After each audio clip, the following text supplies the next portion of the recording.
আজকে আমরা প্রথমেই একটা নতুন নিয়ম দেখব, তারপর আবার আমরা পিছনে প্র্যাকটিস গুলো করবো ইনশাল্লাহ। দেখেন এই নিয়মটা এখানে লেখা আছে, জজম বা ব্রেকেট আছে সাকিন। মানে হচ্ছে জজম এবং সাকিন একই জিনিস। মনে করেন একজন মানুষের দুটো নাম হতে পারে। অনেকে আছি আমরা একজন মানুষ কিন্তু নাম দুটা। তো এইটাও একটা চিহ্ন বা একটা জিনিস, নাম দুটা, জজম অথবা সাকিন। আচ্ছা, সেকেন্ড। এখন আমরা নামটা একটু পরেন দেখি, জজম অথবা সাকিন নামটা মুখস্থ করেন। দেখেন জজম বা সাকিন কাকে বলে। আনলিমিটেড। হরফের উপরে, হরফ, হরফ আমরা জানি যে আরবি হরফ হচ্ছে 29টি। আরবি হরফ 29টি। তো এই হরফের উপরে, এখন উপরে তো আমরা জানি যে উপরে, হরফের উপরে বাঁকা চিহ্ন, হরফের উপরে বাঁকা চিহ্ন। দেখেন আমি এখানে তিনটা বাঁকা চিহ্ন লিখেছি, তিন ধরনের বাঁকা চিহ্ন, তিন ধরনের লিখেছে এখানে। তো হরফের উপরে বাঁকা চিহ্ন অথবা গুল চিহ্ন, অথবা মনে করেন যে গুল চিহ্ন, এটাকে জজম বলে। হরফের উপরে আমরা জানি হরফ তারবি হরফ চিনি, আমরা মনে করি যে একটা বা, একটা হরফ, একটা হরফ। তো এই হরফের উপরে বাঁকা চিহ্ন, এখানে বাঁকা চিহ্নটা কয়েক রকম আসতে পারে। যেরকম এই যে এটা একটা ধরন, এটা একটা ধরন, এটা আরেকটা ধরন। হরফের উপরে বাঁকা চিহ্ন অথবা গোল চিহ্ন, অথবা গোল চিহ্ন, হয়তোবা বাঁকা চিহ্ন থাকবে, নয়তোবা এরকম গোল চিহ্ন থাকবে। তো এটাকে বলা হয় জজম। আচ্ছা, এটা একটু মুখস্থ করে নেন যে হরফের উপরে বাঁকা চিহ্ন অথবা গোল চিহ্নকে জজম বলে। হরফের উপরে হরফের বাঁকা উপরে চিহ্ন হরফের অথবা উপরে গোল বাঁকা চিহ্নকে চিহ্ন। জজম। এখন বুঝেন, এটা একটা হরফ, উপরে কি আছে, জজম আছে বা সাকিন, জজম বা সাকিন। তো এখন এটাকে বলা হবে জজম ওয়ালা হরফ। মনে রাখবেন যে হরফের মধ্যে উপরে জজম থাকবে বা সাকিন থাকবে, ওইটাকে বলা হবে জজম ওয়ালা হরফ। জজম ওয়ালা হরফ, যেই হরফের সাথে জজমের একটা সম্পর্ক তৈরি হবে, ওইটাকে বলা হবে জজম ওয়ালা হরফ। যেরকম যার সাথে যে পেশা জড়িত তাকে ওই পেশা দিয়ে আমরা চিনি। মনে করেন দুধওয়ালা, দুধওয়ালাকে কেন দুধওয়ালা বলি আমরা? সে দুধ বিক্রি করে, তার সাথে একটা দুধের একটা সম্পর্ক তৈরি হয়েছে, এর জন্য তাকে আমরা দুধওয়ালা বলি। কাপড়ওয়ালা, কেন? সে কাপড় বিক্রি করে, এর জন্য তাকে কাপড়ওয়ালা বলি। তো এখানে মনে রাখতে হবে, জজম হচ্ছে হরফের উপরে গোল চিহ্ন অথবা বাঁকা চিহ্ন। এখন যেই হরফের উপরে জজম অথবা সাকিন আসবে, ওইটাকে বলা হবে জজম ওয়ালা হরফ। এখন জজম ওয়ালা হরফ কিভাবে পড়তে হবে? জজম ওয়ালা হরফ তো আমরা চিনলাম, আগে জজম চিনেছি যে হরফের উপরে বাঁকা চিহ্ন। এখন জজম ওয়ালা হরফও চিনেছি, যেখানে বাটা হচ্ছে জজম ওয়ালা হরফ। এখন এই জজম ওয়ালা হরফটাকে কিভাবে পড়বেন? আচ্ছা, জজম ওয়ালা হরফ তাহার ডান দিকে, ডান দিক মানে হচ্ছে তার আগে, ডান মানে হচ্ছে আগে, বাম মানে হচ্ছে এখানে পরে। তো জজমলা হরফ তাহার ডান দিকে হরকতের সঙ্গে, দেখেন এখানেও হরকত পাইছি আমরা, আগেই বলেছি আমরা হরকত প্রত্যেকটা নিয়মে পাবো, এর জন্য হরকতের খুব গুরুত্বপূর্ণ। হরকতের সঙ্গে একত্রে, একত্রে মানে হচ্ছে একসাথে, একত্রে মানে হচ্ছে একসাথে।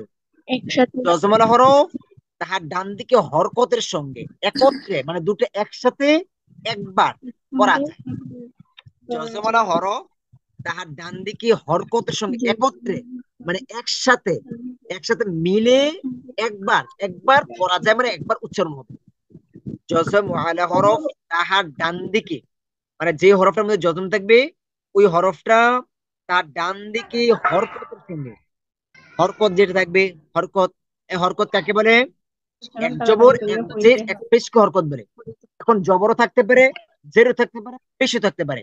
জবর থাকলে জবরের সাথে জজমালা হরফ পড়বে, জের থাকলে জেরের সাথে জজমালা হরফ পড়বে, পেশ থাকলে পেশের সাথে জজমালা হরফটা পড়বে। আচ্ছা, কিন্তু জজমের হরফ উচ্চারণটা ঠিক থাকবে। এখন, এখন এই সূত্রটা মুখস্থ করেন, পরে আমরা এক্সাম্পলে যাব আরো বিস্তারিত বুঝাবো। সূত্রটা মুখস্থ করেন হরফের পুরোটা, একটু করা যায়। হরফের উপরে দ্রুত মুখস্থ বাঁকা করেন। চিহ্ন, এখন এরকম হরফের ভাবে উপরে মুখস্থ করবে, বাঁকা আবার একটু পর ভুলে হরকত। যাবেন, এটা হবে না। এমন ভাবে মুখস্থ করতে হরফের হবে উপরে একদম কিয়ামত পর্যন্ত যেন মনে থাকে। এই কোরআন তো আমাদের শুধু এখন না, মৃত্যুর পরেও কাজে লাগবে আমাদের। আলকার আচ্ছা, হরফ মুখস্থ ডান হয়েছে দিক কার থেকে কার? কে শোনাইতে জজমুল্লাহ পারবেন? হরফ শুনি। যে ওস্তাদ যাচ্ছে না। হরফের উপরে গোল বা বাঁকার হরফটা চিহ্নকে ডান যোজন দিক বলে। থেকে যজম ওয়ালা হরফের ডান দিকের বরকতের সঙ্গে কি জায়গায় পড়তে হয়? আচ্ছা, দেখেন, এই ক্লাস থেকে নেট সমস্যা না হলে কেউ বিদায় নেবেন না, আমার অনুমতি ব্যতীত কেউ বিদায় নেবেন না, না বলে। আর নেট সমস্যা থাকলে তো কিছু করার নেই। আচ্ছা, এখন জজমুল্লাহ আরেকটু বুঝেন। হরফটা যজমটার সূত্রটা জজম মুখস্থ করে নেবেন। শেষ কমপক্ষে 10 বার পড়তে হবে এক নিঃশ্বাসে। আমি আগামী ক্লাসের আগে এক্সট্রা এক্সট্রা সবাইকে ফোন করব। আমি ফোন দিলে ফোন রিসিভ করবেন। আমি আপনাদের কাছ থেকে এক্সট্রা এক্সট্রা ভাবে পিছনে পড়াগুলো শুনবো। আচ্ছা, জজম হরফের উপরে গুল চিহ্ন অথবা বাঁকা চিহ্নকে জজম বলে। জজম বলে হরফ তার ডান দিকে হরকতের সঙ্গে একত্রে একবার পড়া যায়। এই রুলসটা এরকম ভাবে মুখস্থ করবেন যেন এক নিঃশ্বাসে অনেকবার পড়তে পারেন। এখন রুলসটা মুখস্থ করলাম আমরা, এখন আরেকটু বুঝি আমরা স্বতন্ত্র। আচ্ছা, দেখেন, এখানে আমরা আটা তো এক্সট্রা পড়তে পেরেছি, আ, কিন্তু আমরা সূত্রের মধ্যে পড়েছি যজমাল হরফ তার ডান দিকে হরকতের সঙ্গে একত্রে পড়ে, তাহার ডান দিকে হরকতের সঙ্গে, মানে হচ্ছে এই আটা কিন্তু একা উচ্চারণ হয় আ। এখানে যজমাল হরফটা স্পষ্ট আমরা বুঝতে পারতেছি এটা একা উচ্চারিত হতে পারছে না, এটার ওই পাওয়ার নাই যে একা চলতে পারে, এটা দুর্বল। এজন্য কি করছি, এটা আরেকটা সাহায্য নিছি। দেখবেন আমাদের মধ্যে যারা অসুস্থ হয়ে যায়, দুর্বল, সে চলতে পারতেছে না, তখন কি করে, সে কোনো কিছু একটা সাহায্য নেয়, হয়তো বা লাঠি হোক বা অন্য একজন মানুষের হোক, সে সাহায্য নিয়ে পরে চলে। আমার কথা শুনতে পাচ্ছেন? জি। আচ্ছা, ঠিক আছে। তো এইটা হচ্ছে একটা দুর্বল, যে জজমাল হরফ যদি একা পড়তে পারতো তাহলে তো একাই পড়তো। তো এখানে একা পড়তে পারতেছে না, বিদায়টা কি হচ্ছে, আরেকটা হরফের সাথে মিলে পরে উচ্চারণ হচ্ছে। এজন্য আমরা বলি যে এই জজমটা হচ্ছে একটা লতা গাছের মতো। লতা গাছ যেমন আপনার একা একা উপরে উঠতে পারে না, জজমটা হচ্ছে লতা গাছের মতো। আচ্ছা বলেন তো, লতা গাছ কখনো কি একা একা উপরে উঠতে পারে নাকি অন্য একটা গাছের সাহায্য নিয়ে পর উপরে উঠে? না। লতা গাছ কখনো একা একা উপরে উঠতে পারে না। লতা গাছ কি করে, অন্য কোনো কিছুর সাহায্য নেয়, অন্য একটা গাছের হোক, ডালের হোক, কোনো কিছুর সাহায্য নিয়ে পরে উপরে উঠে, আগাছা।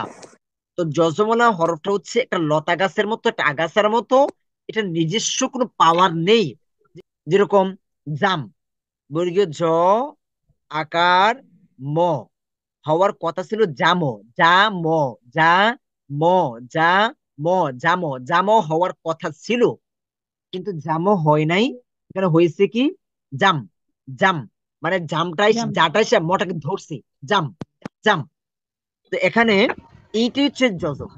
এখন আমরা যদি এটাকে লিখি, এই আমটাকে আরবিতে লিখি, মনে করেন আ লিখলাম, আয়ের এই যে আ, এখন মিম, মিম লিখলাম, উপরে জজম দিলাম, এই যে হয়ে গেছে আম, আম, আম, আম।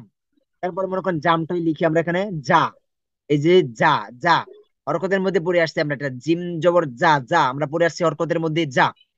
এখন মিম, মিমের আমরা একটা মিম লিখলাম, উপরে জজম দিয়ে দিলাম, জজম, এই যে হয়ে গেছে জাম।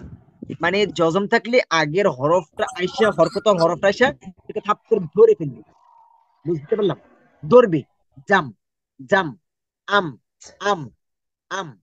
আচ্ছা, যেরকম মনে করেন এই যে এটা দেখেন, আমাদের চ্যানেলের প্রথমটা দেখেন, এই প্রথম এটা পড়েন তো দেখি, আর আর। আর। আচ্ছা, মূলত ছিল আ র, আরো, আরো, কিন্তু আর র পড়তি না, আ এসে কাউকে ধরছে এখানে, আর, ধন্যবাদ আর, ধন্যবাদ। আর, আর। এই যখন এই চিহ্নটা থাকবে, যখন এই চিহ্নটা থাকবে, তখন বাংলাতে আমরা এই নিয়মটা পড়বো, এই যে এই নিয়মটা, ঠিক আছে? যখন এই চিহ্ন থাকবে তখন এই বাংলা এই নিয়মের মধ্যে পড়বো। যেরকম এই আর, আমরা এখন একটা বাংলা আরবি লিখে এখানে আ, তারপরে মনে করেন রয়ের উপর জজম আছে। আচ্ছা, এটা কি হচ্ছে এখন, আর আর র না, আর র কেন হবে, আর, আর, আর, আর। বুঝছি যে, ধন্যবাদ। আচ্ছা, এরপরে যদি না বুঝেন আমাকে আবারও পার্সোনালি নক করবেন ক্লাস শেষে, ভিডিওটা দিয়ে থাকবে, একটা ভিডিওকে বারবার দেখবেন, একবার না পারিলে কি করো, আর দেখিও না নাকি?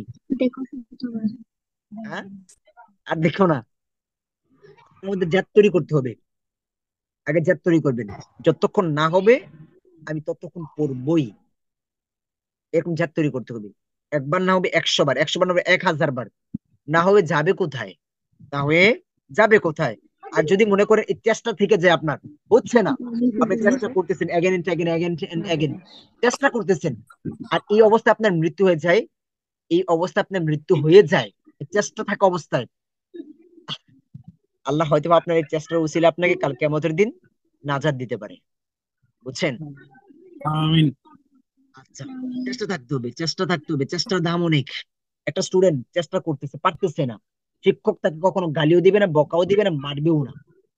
চেষ্টা করতেছে স্টুডেন্টরা, পারতেছে না, বরং শিক্ষক তাকে আরো বেশি মহাব্বত করবে। মনে রাখবেন এটা, যে আপনারা বড় হয়েছেন, আপনার অধীনে যে আছে, এই কার কার শব্দ চিমিট করে দেন, আপনার অধীনে কে আছে, সে পারতেছে না কিন্তু চেষ্টা করতেছে, অক্লান্ত পরিশ্রম করতেছে, আপনি কখনো তাকে মন্দ বলবেন না, বরং তাকে আর বেশি মহাব্বত করবেন।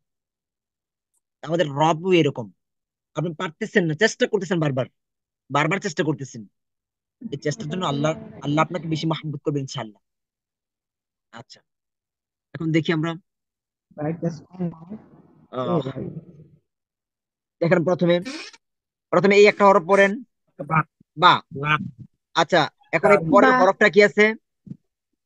তা ওই তা আছে, তা। এখন এই তাটাকে বাটা এসে কি করবে? ধরবে ধরবে, দুটো মিলে একসাথে উচ্চারণ হবে। দৌড়বে এখন বা, বা বা, বা প্রথম উচ্চারণ ঠিক রাখবেন, প্রথম উচ্চারণ ঠিক রাখতে হবে, বা। তারপরটা হচ্ছে তা। তাহলে কি হয়েছে দুটো মিলে এখন? বাত, বা বা বাত, বাত। আচ্ছা, জবর দিয়ে পড়েন, হরকত দিয়ে পড়তে হবে তো, হরকত ছাড়া তো পড়তে পারবেন না। কা, কা। আচ্ছা, এখন পরে হরফটা আছে তা, কা, তা। এখন কি হবে? কাত কাত আপনি কি সহি শুদ্ধভাবে কোরআন শিখতে চান, তারপর আবার মাত্র 2 মাসে? তাহলে এখনই রেজিস্ট্রেশন করুন অথবা কল করুন নিচে দেওয়া এই নাম্বারে।